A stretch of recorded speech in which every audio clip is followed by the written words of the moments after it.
Hi, this is Jeff Minkin. Nagiging problema niyo rin ba yung motivation ng mga tao? Yung ginawa, lahat naman ng mga staff mo, ng mga employees mo, very competent people. Pero bakit parang hindi sila motivated to give the extra mile, to give their best? Today, I would like to share with you some simple tips on how to spark motivation and ignite passion of people. I hope this simple advice can help you do this. Now, I would like to start with Steve Jobs' quote. I really love to use quotations. Sabi niya, the only way to do great work is to love what you do. Alam niyo, madalas pag tinatanong sa akin, ano ba yung work na makakapagpaligaya talaga sa'yo? Siyempre, of course, yung work na align sa values mo. So, maghanap ka ng work na mahal mo na work that you already love. Pero ang sabi ni Steve is this, the only way to do great work is to love what you do. So kung ano man yung ginagawa mo ngayon, ano man yung trabaho mo ngayon, ang sinasabi niya, you want to do great work? Love it. Love it. You may not love it at first sight, no? Pero kung gusto mo talaga ng great work, then you have to love what you do. Napaka-powerful.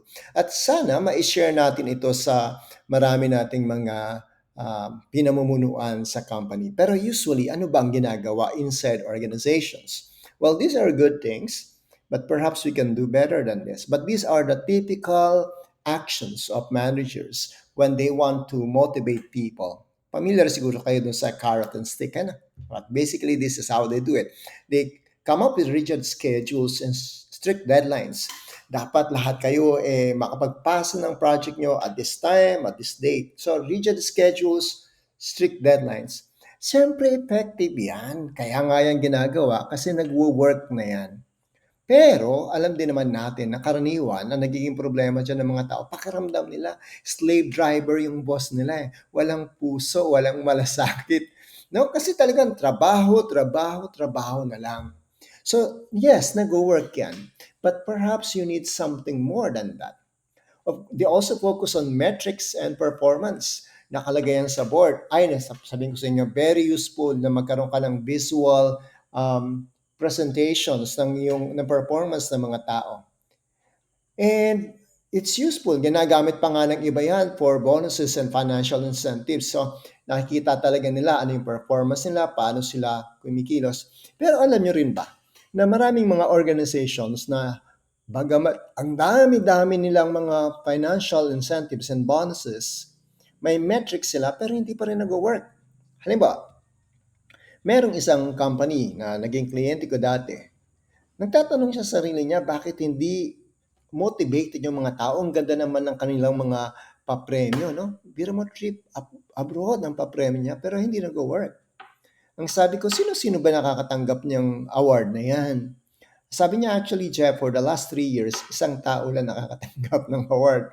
Sabi ko, kung isang tao lang pala for the last 3 years, sino nga naman na magkaka-interest? Wala na siyang kalaban-laban sa taong yon. Talagang magaling na siya. Perhaps you can come up with other programs, I told them. Maybe you can have the most improved, whatever programs that you have. Pero ang importante, sana mas maraming mahit.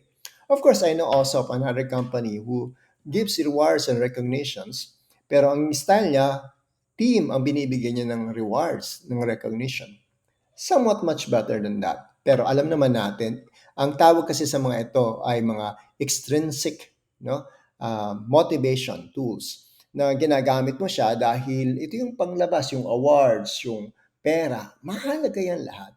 Pero kung makokonect mo yan sa intrinsic motivation ng mga tao, baka mas maging effective ito. So, but basically, they are still doing this, and just like what I told you, they work, but you can do better because there are better ways to spark motivation and ignite passion of people.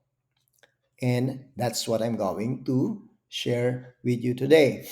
The first one, ito, wala to halos presyo, pero pwedeng bigyan ng konting budget. No? Show genuine appreciation. Kasi napakahalaga sa mga tao na nakikita mo sila. Of course, may mga tao talagang magkatrabaho siya kasi gano'n yung karakter niya. Gano'n ang uri ng kanyang pagkatao. Talagang masipag siya, bantayan mo man siya o hindi. Pero napakahalaga pa rin sa mga tao that you show genuine appreciation. Halimbawa, there was a time I was doing this discovery call. Well, binisit ako actually sa office yung prospective client. Tapos habang nakikipag-usap ako doon sa HR, tinanong ko kung ilang taon na siya doon, 17 years. Sabi ko sa kanya, what do you like most about your boss? Tapos sabi niya sa akin, sir, sandali lang. Umalis siya. Pagbalik niya, meron siyang daladalang laminated napkin. Napkin, laminated napkin. At may nakalagay doon yung message ng kanyang boss. Ang sabi ko sa kanya, bakit ho nyo pinalaminate yung napkin na yan? Sabi niya, alam mo ba sir, this is the only time na nag-message sa akin yung boss ko na nagbigay ng appreciation at nasa napkin pa. Very powerful. One time, powerful. Paano pa kaya kung 17 times, 20 times, 40 times? Nagstay siya for 17 long years. Of course, masipag talaga siya.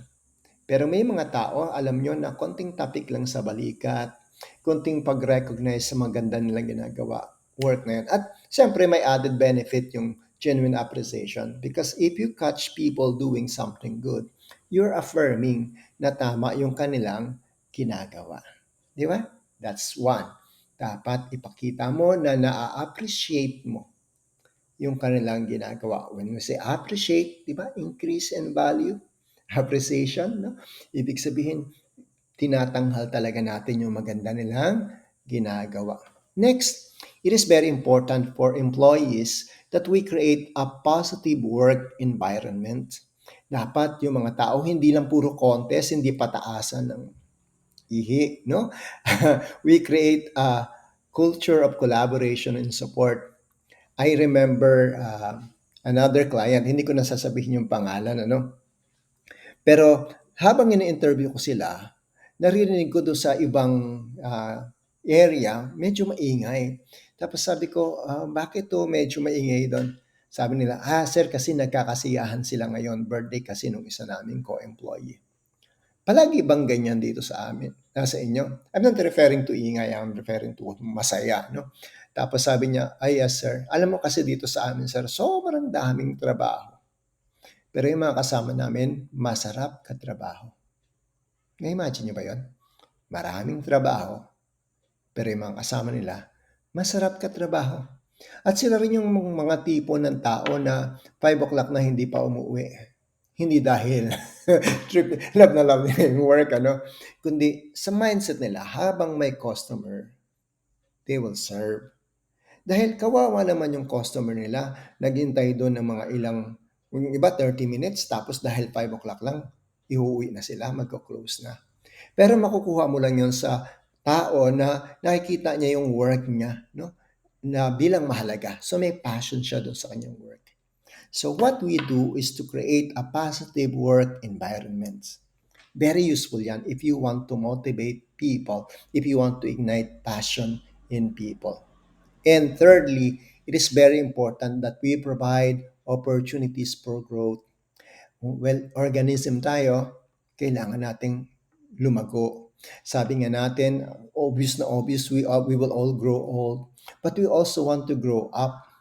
No, kahit na 50 years old ka na, 60, gusto mo pa rin lumalago ka kasi gusto mo ng change, gusto mo ng pagbabago inside the organization. At bilang mga managers and supervisor, opportunity na, bigyan natin ng opportunity yung ating mga employees na lumago within the organization. I tell you, these simple tips can actually help you motivate people. Now, another thing is that you have to involve your team in decision making. Alam niyo, magkaroon man lang sila ng sense of ownership sa ginagawa nila.